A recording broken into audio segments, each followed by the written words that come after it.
Hello, everyone. Welcome to another edition of Thai Conversations with Ida Padikuor Na-Tei. Thai simply means technology, innovation, and entrepreneurship.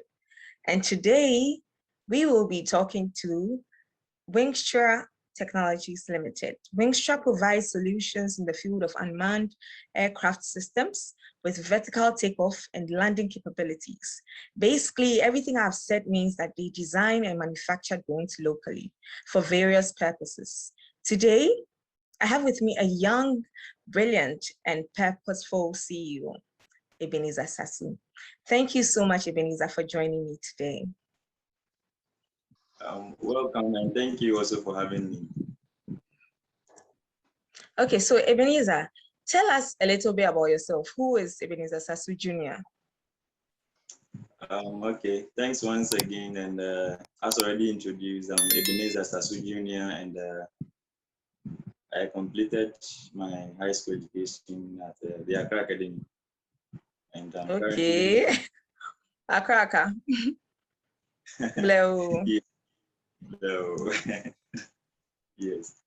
Currently a third year aerospace engineering student of the Kwame Nkrumah University of Science and Technology. And also, as already mentioned, I'm the founder and CEO of Wingxtrer Technologies. Yes. Oh, so it's Wingxtrer. It's not Wingxtrer. Anyhow, but it's still cool. Okay, so we'll talk about how you got that name. So I'm really excited about this interview because I usually interview older people, but then it's amazing how you are a young CEO, you're still in school, and you are this ambitious. So tell us about Wingxtrer Technologies. What do you do as a company? Okay, Wingxtrer, it's a Ghanaian founded startup, and we manufacture drones. Okay. Basically kinds of drones, but our focus is on the VTOL or the vertical takeoff and then landing due to their extra benefits that they come with. Yes. Okay. So it's designed for agri purposes, for surveillance, for inspection, inter-site logistics, and a whole lot. Do you do deliveries as well? Yes, that's our I've not gotten there yet. Pardon? It's our primary focus, but because that one, it involves a lot of financial investment. Yes, so we decided to kind of use other means to generate revenue to a point where we will be able to proceed with our main objective. Yes, so which that's is why deliveries through drones. The deliveries, yes. Okay, so you have a very interesting name. I said Wingxtrer at first. You said Wingxtrer. I don't know what word that is. How did you come about the name? Okay, Wingxtrer, it's coined as a blend of wing and then extra, two words, okay. Wing extra. Although the extra it's spelled differently in the name, but it is actually from extra. Yes, so the wing is the from English word extra. Yes, anything that flies, and then the extra is just to add up to the name that at Wingxtrer we are doing. Yes, we are going the extra mile in everything we do. Yeah, so we build things. So we're going to do. We're already doing, but we're going to do extra stuff in the aviation industry. Yeah, so that's why we came up with the name Wingxtrer. Okay, so you spoke about some of your solutions, right? And you said your primary focus is deliveries, but you've not started that. So you said surveillance. So what have you done? Is it like in agriculture? What exactly have you done so far? You said surveillance, and what else? Drones for surveillance, for mapping, inspection. For mapping. Okay, yes. So can you elaborate more on those solutions? What have you done with the drones that you have built in line with that? Okay, so as I speak, we designed agri drones for Ghanaian farmers to help them on their farms. So nice. These drones are very intelligent. You see, we have some mindset that Ghanaians or Africans, we can't design to match up the level of the white, but at Wingxtrer, we do things to match up or even sometimes overtake what the whites have done. So the drones we built for the farmers in the agricultural sector, yes, they can spray farms in less time, so the farmers don't have to employ so many people on their farms. So is it spraying of like, is it for irrigation purposes or for, you know, whatever products that they spray on the farm? I don't know if they spray insecticides. I'm not very, you know. Okay. Then let me come down to that level. Okay. The drones depend on what they are going to be used for. You just have to configure them to fit that purpose. So they can spray normal liquid. Let me say water. Okay, so for irrigation. Irrigation, and they can as well spray chemicals, pesticides. Chemicals, yes, that's what I was looking for. Yeah, I wasn't too sure whether they use insecticides and pesticides. So yeah, so they can also spray that onto the farms to prevent diseases and all of that. True. And aside the liquid, they can as well spray let me say chemicals in the form of powder. Okay. Or, it's not limited to just liquid, but any kind of chemical for application. The drones are designed to spray them. So if they are to spray the powdered chemicals, they don't have to mount the liquid containers or the liquid systems for spraying the insecticide or the pesticide, but they have to mount something that spreads the pellets. Yeah, so in one of the we can see one of the drones can do that. So in what was creative in our side was that one drone could do or could perform two tasks at the same time. So a farmer will not have to buy a drone for irrigation or fertilizer application, and also buy another one. Okay, so it's like a multi-purpose drone. So in terms of cost and availability, what would you say like is your stand as Wingxtrer?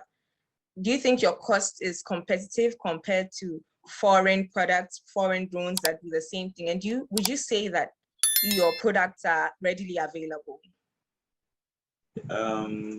In terms of cost, yes, we beat the market in all aspects, because as a local manufacturer, our drones, when readily made for farmers in Ghana to work with, don't have to go and customs or under long deliveries where the farmer will have to incur, or there will be other costs incurred on the farmer. No, because we are local manufacturers, drones are also designed to meet the Ghanaian market, because as the designers, we know our farmers, we know the standard of living in Ghana. So the materials we choose to design the drones, they are all available locally. So you don't have to design them to be so high in price, so that the average farmer can also afford for his farm. Yes. So I'm going to ask you a question. You can choose to answer or not. But then, averagely, how much does a drone from Wingxtrer cost? If I have a farm and I want to buy a drone from you today, how much do I need? Give me an average price. Averagely, it would cost about 20,000 cedis. 20,000 cedis. Okay, and that's competitive. Yes, very competitive. Okay, so in terms of, you not answered the question about availability. How readily available is a drone if I need one right now from you? Okay, so what we do at Wingxtrer is we don't design the drones to be sold to farmers, just as manufacturers or companies do, but we are available for orders. So you come with your order, and then as any an aircraft manufacturing company, come with your order, your specifications, what you're going to use it for. We have a team that will sit down to investigate and then the designers will also take it up from there. So the drones we've built for farmers so far are not equal in terms of its specialties. No, the use of farmer is different from what the other farmer is going to use it for. So we designed to suit the specifics of a particular farmer. Yeah. Okay, that's nice. You spoke about a team, but before I get to that, what inspired you to start this company? Okay, Because thank you're you still very a much. student, right? You're still a student, you're not done with school. When did you start actually? You're in third year now, right? Yes. Okay, so when did you start the company? I started it in first year, second semester. Wow. Oh Yeah. my goodness. That's impressive. Wow. Wow. Thank you. Okay. And what inspired you to start this company? Okay, I'm someone who loves to see things that fly. My Okay. childhood stage, I used to chase birds. Okay. But when I got to the university, I learned that the development of every nation depends on the ability of the people to make things for themselves. So as an engineer, I also sat down and thought about this for a while. And then truly I found out that in Ghana, we don't usually do things for ourselves. We always kind of import from abroad before we're able to survive. So I thought about it, and then I felt that no, something has to happen. Yes, if I can actually get them to fly, then I have to be the starter. I have to start for my fellow You have to be Africans. at the forefront of it. For my fellow Africans to also see that okay, we can also, since one black has been able to do it, then we can as well do it. So that's the Nice. whole reason why we started this. Yeah. Okay, So, that's awesome. And I'm yes, proud of you. It's amazing. You know, in fact, right now, I need to affiliate myself with you and your school. You said you are from Accra Academy. So my dad is also from Accra Academy. Yay. Anyway. All right. So, but that's really impressive because for most of us, most people, right, when we're in first year, they were barely getting along. And you were in first year and you're thinking about how I'm going to make change and how I want to start my company and how I want to be the first person manufacturing drones. There are people in first year who don't even know what drones are, right? And you're here thinking about that as an African male child. And it's amazing. And I'm very, very proud of you. So tell us a little bit about your team, the team you work with right now. I know you said something earlier, but then just in summary, like who do you work with? What kind of people do you have on your team as a company? So I have currently we are an 8-member startup, and Okay. four of us have aerospace background, Okay. and then one software background, and then the other in computing. Yeah. Oh, nice. So Okay. yeah, and this is a very dedicated team. They all think they think like me, and I think if I yeah, if I had found them earlier, we would have been somewhere far better than we are today. But oh, don't worry, but you started early, right? You are doing amazing. You started early, so just keep at it. Yeah, thank you. All right. So so tell us about your entrepreneurial journey so far. How has the journey been like for you? Well, when I heard about entrepreneurship, let me say, my first thought has not been as I'm feeling now. I thought it was going to be a smooth journey, a journey where you make money quickly, but it doesn't mean like that at all. Yeah, so it takes very dedicated, someone who doesn't give up so easily to kind of be on this journey. Yes, so it's not been easy. Yes, I've met people who instead of inspiring me, ended up kind of breaking me. Discouraging you.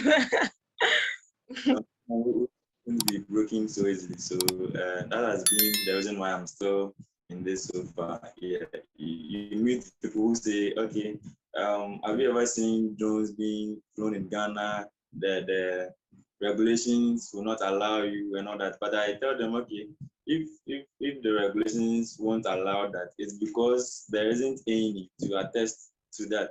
So I want to be the first person who is going to be kind of restricted from doing it. I know that, okay, truly in Ghana, our regulations don't support these things. But once I have not done it, I have not felt the heat yet.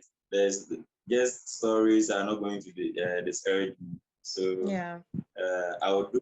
When it gets there, I'll keep on trying. You fail, you try, you fail, you try. One day, the aviation system will allow my drones to be in the air. So, to fly. Wow. I hope they'll see this video so that they'll start putting things together to make sure that your drones fly. So let's go to lessons learned. Tell us a few of the lessons you've learned in it's been almost 2 years or 3 years. Tell us about the lessons you've learned so far as an entrepreneur. Okay, the first lesson I learned, although I knew it, is that you shouldn't depend solely on someone just for your survival. And you shouldn't be looking up to manna to be falling from heaven. It is not going to happen. So you have to start it, and then you meet people who are also equally minded. Then you see that the fire you spark is going to blow and then become something big. So don't just be there because you think this is not going to work. You think you're not going to do it. The first step you have to take is you can do it. You should believe that, yes, before one day you meet people, it could be several years, but before one day you meet someone who would like to be on the same journey with you. Yes. Okay, nice. So as a CEO, right, of Wingxtrer, what has been your most memorable event, activity? Like what as part of the journey, what activity or what thing that happened? Is there something that happened that has been so memorable for you? Yeah. That was in first year. That same year I started the company. Although I believed I could do it, but I didn't know the drone I had built was going to fly. Okay. Yes, you see, you learn the theories and then you apply them. Although you see physics don't lie, but you watch videos and see people design drones, and then the first time they tested it didn't fly, it flipped over, or but the first time I built mine and then it took to the air, the thing was very stable. It flew, it responded as it was. Yes. So I was very happy within me that yes, I've been able to make something fly from my own hands. Yes. Yes, and it flew the very first time. Yes, and it was very stable. It even marveled me because although I knew I had followed all the steps, all the laws, I still didn't believe as an African. I still didn't going to fly. Yes, so when it flew, I said, okay, so Ghana, we also have that supports drones to fly. Then I have to stop doing what. Wow. Yes, we do. We do have air. But, you know, your story reminds me of when I was in the university as well, you know, in the College of Engineering. And I think there were people who actually decided to take up a drone for their final year project. And they had an issue, you know, the day of the defense. I think either it didn't fly or something like that. And, you know, it was sad, but I think they worked on it. But then I'm so glad that yours, like at the very first try, you know, everything was working perfectly, it was stable and all of that. And I'm really inspired by your, you know, your courage and your boldness and your leadership, because it only takes a leader to be able to take a stand as you have. And I'll just say that don't give up, keep pushing and make Ghana proud. So my last question to you, what are your future plans? Currently, Wingxtrer designs, let me say, unmanned aircraft. They fly, they are, yeah. But the bigger vision is to have something in the near future where we'll be designing actual aircraft for people to actually sit in and then fly, if not from oh, Accra wow. to I'm looking forward to that. Yeah, so that is the bigger vision. You see, we have to start. You have to start something. If you want to be like Boeing, you have to be like Airbus. It has to be from somewhere. Yes. So it might not be my time, but I believe that a time is coming where from this Wingxtrer, there's going to be an actual aircraft manufacturing company here in Ghana. Yeah. Okay, all right. So I wish you the very best, and I'm looking forward to it. If at the time I'm interested in your products and I have the resources, maybe I'll just buy one private jet from you. All right. Okay, so all the very best. And to my viewers, so this has been Thai Conversations, and we've been having a conversation with Ebenezer Sasu, who happens to be a young CEO of the Wingxtrer Technologies company. So thank you so much, Ebenezer, for joining me today. And to our viewers, I'll see you next time. Bye. Love you. Mwah. Bye.